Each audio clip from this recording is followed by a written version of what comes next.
আপু আলিশা দাদা দাদি দেখতে আসে না, কলও করে না। আলিশা দাদি মেবি কল করছিল না সেদিন? হ্যাঁ, আলিশা দাদি কল করে। আলিশার দাদার এখন কোনো পাত্তা নাই, হয়তো বা এখন নাতনির জন্য তার মায়া নাই, আবার কখনো মায়া হলে কল দিবে। কমেন্ট পড়েন এই যে, কেন আপু ভাই আর আব্বু আম্মু কি রাগ করছে তোমাদের সাথে? তাছাড়া আলিশা পাখিকে কেউ না দেখে কিভাবে থাকতে পারে? ঝুমুর জেসা, আমি জানি না রাগ করছে কিনা, বাট তাদের সাথে আপাতত আমাদের কোনো যোগাযোগ নাই।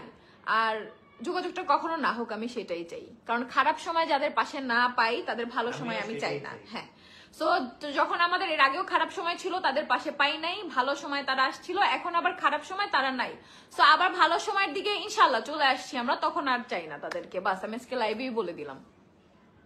আমার শাশুড়ির সাথে আমার কোনো কিছু নাই, সে একটা মাটির মানুষ, তার সাথে আমার কোনো রাগ নাই, কিছু নাই। সে যখন পারে ফোন দেয়, যখন পারে আলিশার খোঁজ নেয়, তো তার জন্য সারা জীবন সবকিছু থাকবে, সবকিছু। বাট আর কারোর সাথে আমি কোনো যোগাযোগ করতে চাই না। আপু যতই হোক মা বাবা এভাবে বলবেন না। আপু মানুষ কম কষ্ট থেকে বলে না, ঠিক আছে? তুমি যখন কারোর জন্য কষ্ট করবা, সে যখন তোমার সুখের সময় থাকবে, কষ্টের সময় থাকবে না, তখন তুমিও বলতে বাধ্য হবা, ঠিক আছে? সেটা আমার মা বাবা হোক, সেটা আমার হাজবেন্ডের মা বাবা হোক, সেটা অন্য কারো মা বাবা হোক। যেটা সত্য সেটা, মা বাবারও কিছু কর্তব্য থাকে। শুধুমাত্র সন্তান হলেই যে সন্তানের কর্তব্য সেটা না, মা বাবারও উচিত প্রত্যেকটা ছেলে মেয়েকে একসাথে রাখা, ঠিক আছে? তাদের একটা নিয়ম কি, কোনো ঝামেলা হইলেই সে তার সুন্দর মতো তার মেয়ে যা বলে সে তাই করে। তো তাহলে যখন আমাদের ভালো সময় ছিল তখন সবাই কেন আমাদের সাথে মিশছে? আমার কথা হচ্ছে এটা।